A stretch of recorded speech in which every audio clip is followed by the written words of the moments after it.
Look at that. Isn't that gross? This is what happens when you let, like, 12-year-olds play with the Wii. They get their Cheeto dust-covered hands all over it. Well, now it's covered in Cheetle. Yeah, apparently that's a scientific term for Cheeto dust. Cheetle. Cheetle and dog hair, and it looks like someone bit it. 12-year-olds these days, they're really, really rough. Anyway, major chord here, and you guys have seen this.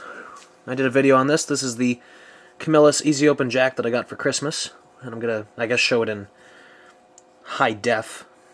It's a really beautiful knife, and I was recently able to put a semi-decent edge on it because I got a set of Arkansas stones off of Amazon, and I've been playing around with them, and I've been told by several people that this older steel with a softer Rockwell hardness takes well to being sharpened on stones instead of ceramic rods. So I did try that, and it worked well. I mean, not terribly well. I'm pretty sure this is not going to shave phone book paper. Yeah. I mean, it's not... Oh, okay. I guess it will. I mean, it's not to the level that my other knives are, obviously, but I got an edge on it. It shaves, or it cuts paper decently well. I mean, for a knife this old and with a blade in this condition, the fact that I was able to put an edge on it, especially the part that I could not sharpen before, which is the front edge of the blade, that it has an edge on it now makes me really quite happy. So, I'll leave this over. Actually, no, I'll take it off camera.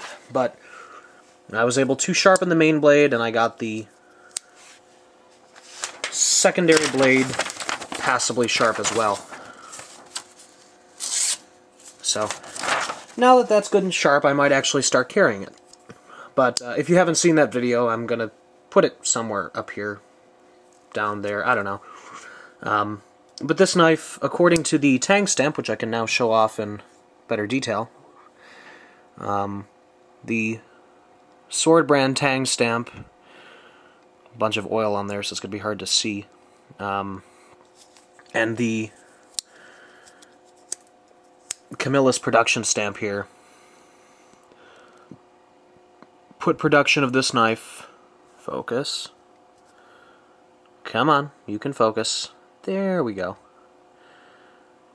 at between 1941 and 1946. And because it was produced during World War II, chances are that it's either produced during 1941 or 1946. And I do know that Camillus produced a lot of blades for the military, but I'm not sure what their production was of civilian blades during that time. So my estimate is that it's either a blade that was produced right before the war or right after. But, I mean, it's possible that it was produced during it. So, why am I talking about this again? It's not a review of this. It's because I've kind of gotten on this kick of rescuing and rejuvenating older knives.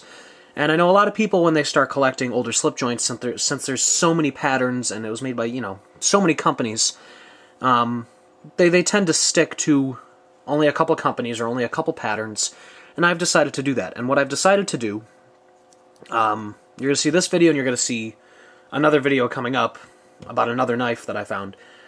I'm going to stick to knives produced by Camillus, and I'm going to stick to Scout pattern knives.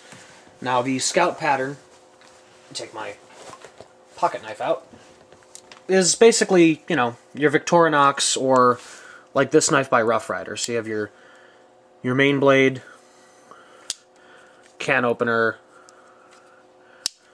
a screwdriver, bottle opener, and an awl. So, you know, your standard Camp Kings, Boy Scout knives, stuff like that. So, Scout pattern or knives made by Camillus. And I chose Camillus basically because it's a New York-based company, and being someone who's really intrigued by history, especially local history, I figured that's a good place to start. Just because. So, And if I happen to find a Camillus Scout knife, what the hell, why not? And that's just what I've done here. This is a Camillus Boy Scout knife, or not Boy Scout, wow, off to a good start, Major Chord, Cub Scout knife. And I find this to be really unique because it's not the same Boy Scout or Camp King pattern that you usually see. This is the Cub Scouts of America knife, and while I was not a Boy Scout, I was a Cub Scout, and I actually quit the Scouts after Cub Scouts, so I was 10 or 11, because my Scout troop was just so disorganized and I couldn't stand it anymore. But I was a Cub Scout for a few years, so it's actually cool to own a Cub Scout knife. But the Cub Scout knife has your main blade and a screwdriver cap lifter plus an awl. Now, both the awl and the cap lifter lock by means of these brass liner locks. And I'll show you on the screwdriver, because on mine the awl does not lock because the brass liner is just sunken in there so much, but the screwdriver does lock. So I think that's kind of cool. You don't see that on normal Scout patterns. But that locks, and as you can see, I'm getting oily and grimy because I've cleaned this knife, but now the oil I'd put on is taking off more and more grime. It came to me from eBay, pretty dirty. I picked it up for $10. So a lot of these knives you can find really, really cheap. It just depends on what condition you're going to find it in. Now, the blade, as you can see, has a nice patina on it, and about 15 to 20% of it has been worn away by sharpening. Not as much as was worn away on this one. You can still see you have a little bit more belly, and it doesn't wear away as much toward the rear. And this one actually came with a semi-decent edge on it. I did end up resharpening it just to get a better edge, but it did come decently sharp, which surprised me. I was expecting it to come, you know, butter knife dull. But there is a decent patina, actually very nice patina. The edge has these odd scratches on it that I was unable to work out even with a stone. As you could see, it's very evident on that side. Some heavy damage. But I don't care. I mean, this is a collectible for me. I might carry it occasionally, but it doesn't really matter. Some scratches on the bolsters, nicks, dents. This is a well-loved knife. I mean, it saw some use. And the inside is very rusty. I had to really scrub it out with some soap and water, and I prefer Dawn and hot water just to get the grime out of there. But you can see there's still some rust and oxidation down in there, but overall, this knife cleaned up very nicely. And I'm really glad that I now own it. It's going to make a very nice piece to my collection.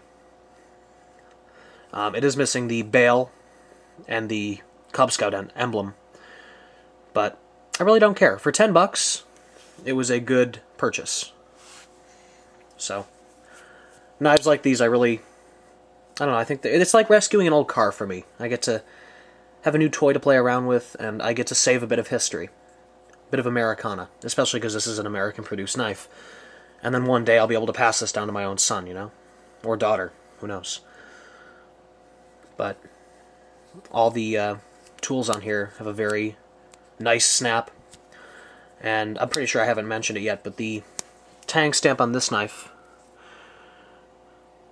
as you can see, actually I should probably move it to the half stop, you can see more of it. It's very oily, so I'm sorry you won't be able to see a ton of it. But Camillus, New York, USA.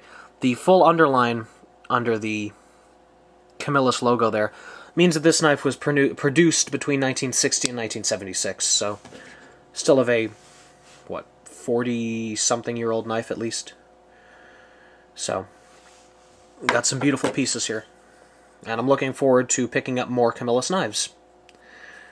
So, thank you for watching. This is Major Chord, and if this wasn't informative, which hopefully it was, this is more informative than I usually get. Hopefully it was somewhat entertaining. Ugh, can't even speak today. Entertaining. Yeah, thanks for watching. Take care.